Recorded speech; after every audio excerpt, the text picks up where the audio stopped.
ஹாய்ங்க, வணக்கம். வெள்ளிக்கிழமை அன்று நிலைவாசல் பூஜை செய்திருக்கேன். எப்படி செய்திருக்கேன்னு பார்க்கலாம். அதுக்கு கொஞ்சம் தண்ணி ஒரு சொம்பில் எடுத்துக்கோங்க. என்கிட்ட அழகாக குட்டியாக அந்த பானை இருந்தது, கஞ்சி குடம் எடுத்த பானை அது.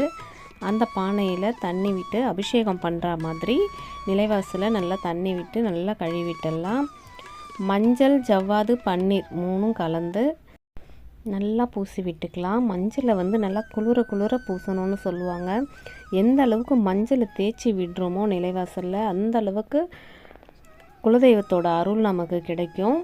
செவ்வாய்க்கிழமை, வெள்ளிக்கிழமை வாரத்தில் 2 நாள் இந்த மாதிரி செய்தோம்னா ரொம்ப மங்களகரமாகவும் லக்ஷ்மி கடாட்சமாகவும் இருக்கும் வீடு. 2 நாள் முடியாதவங்க அட்லீஸ்ட் வெள்ளிக்கிழமை மட்டுமாவது செய்யலாம். அழகாக மஞ்சள் பூசி விட்டுட்டு கோலம் போட்டுக்கலாம். நான் சாதாரண கோலப்பொடியில் அரிசி மாவு கலந்து தான் கோலம் போடுறேன். இந்த மஞ்சள் பூசி இருக்கிறதுனால அரிசி மாவு தண்ணி கலந்து அதில் கோலம் போடுறது கொஞ்சம் கஷ்டமாக இருக்கும். மஞ்சளோடு கலந்து வரும். அது பார்க்குறதுக்கு நல்லா பிரைட்னஸாக நல்லா தெரியாது. அதனால இந்த மாதிரி மஞ்சள் பூசுகிற அன்னைக்கு இந்த மாதிரி பொடியிலே கோலம் போட்டுக்கிறது ரொம்ப நல்லாயிருக்கும் பார்க்குறதுக்கு. இந்த மாதிரி நல்லா குளிர மஞ்சள் பூசி மஞ்சள் குங்குமம்லாம் வச்சு நல்லா பார்க்கும்போது தெய்வ கடாட்சமாக இருக்கும் வீடு. குலதெய்வத்தோட அருள் எப்போவும் நமக்கு கிடைக்கும். நம்ம நிலைவாசலில் தான் குலதெய்வம் இருப்பாங்கன்னு சொல்லுவாங்க. இருந்து நம்மளை பாதுகாக்கிற இடம்தான் நிலைவாசல். நிலைவாசல் எப்போவுமே நல்லா மங்களகரமாக வச்சுட்டு இருக்கும்போது நம்ம வீட்டுக்கு வரவங்க நெகட்டிவ் எனர்ஜியோடு வந்தால் கூட அதை அப்படியே நிலைவாசல்லே நிறுத்திடும். அந்த மாதிரி இருக்கிறவங்கள நம்ம மாற்ற முடியாது. நம்மளை நம்ம தான் பாதுகாத்துக்கணும். அதுக்காக நம்ம அழகாக ஒரு குட்டி மண் குடுவையில், முடிஞ்ச வரைக்கும் மண் குடுவை இருந்தால் நல்லாயிருக்கும். அப்படி இல்லைன்னா கண்ணாடி பவுல் சின்னதாக எடுத்துக்கோங்க. அது நிறைய கோபுரம் போட்ட மாதிரி உப்பு, கல் உப்பு போட்டுக்கோங்க. அதில் கொஞ்சமாக கடுகு, நார்மல் நம்ம தாளிக்கிறோம் இல்லையா, அந்த கடுகு, கொஞ்சம் மஞ்சள் குங்குமம் அது மேலே தூவி விட்டு வாசப்படியில் ஒரு மூலையில் வச்சுருங்க. ஒரு பக்கமாக பார்க்குறவங்க கண் அதில் படுற மாதிரி வச்சுருங்க. அது அவங்க பார்க்கும்போது நெகட்டிவ் எனர்ஜியோடு வந்தாங்கன்னா அந்த கண் பார்வை, கண் திருஷ்டி எல்லாத்தையுமே அது போக்கிடும்னு சொல்லுவாங்க. அதே மாதிரி நல்லா 2 பக்கமும் அகல் விளக்கில் இந்த பித்தளை விளக்கு அந்த மாதிரி மாடல் விளக்கெல்லாம் வச்சு ஏற்றுறதை விட பெஸ்ட்டு இந்த மண் விளக்கு.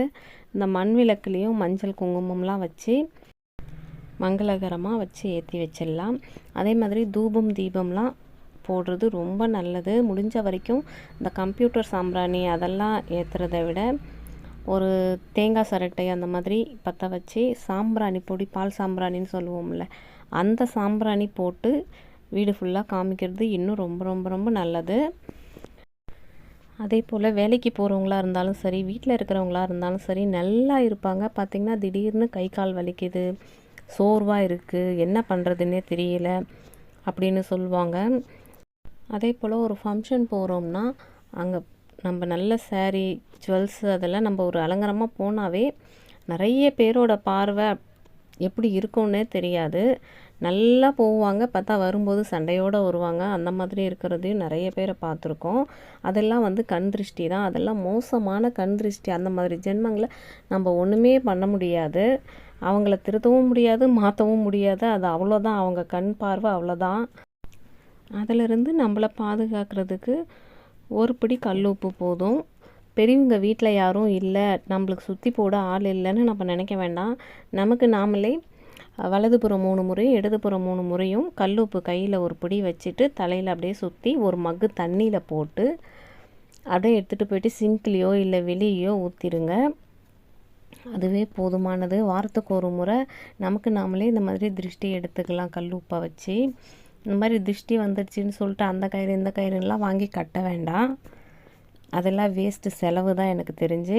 கல் உப்பு ஒன்றே போதும், நம்ம கண் திருஷ்டி எல்லாத்தையுமே எடுத்துரும். அதே மாதிரி நம்ம கஷ்டப்படும் போது யாரும் ஐயோ பாவம்னு நினைக்க மாட்டாங்க. ஆனால் நல்லா இருந்தோம்னா கொஞ்சம் பளிச்சுன்னு இருந்தால் போதும், அவளுக்கு என்ன நல்லா இருக்கா, அவளுக்கு என்ன அப்படி இருக்கா இப்படி இருக்கான்னு சொல்கிறவங்க தான் நிறைய பேர் இருக்காங்க. இதுதான் கண் திருஷ்டின்னு சொல்கிறது. உண்மையாக இல்லையான்னு சொல்லுங்கள்.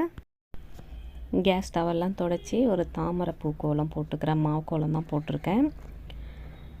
இந்த மாதிரி கேஸ் ஸ்டவ்லாம் துடைச்சி இந்த மாதிரி கோலம் போட்டு மஞ்சள் குங்குமம்லாம் வச்சு நல்லா பண்ணும்போது கிச்சன் பார்க்குறதுக்கே நல்லா சூப்பராக இருக்கும். நான் பார்த்திங்கன்னா ஸ்வஸ்திக் வரைஞ்சிக்கிறேன். இந்த ஸ்வஸ்திக் வந்து மஞ்சளில் போடுறத விட குங்குமத்தில் வரைகிறது தான் ரொம்ப நல்லது.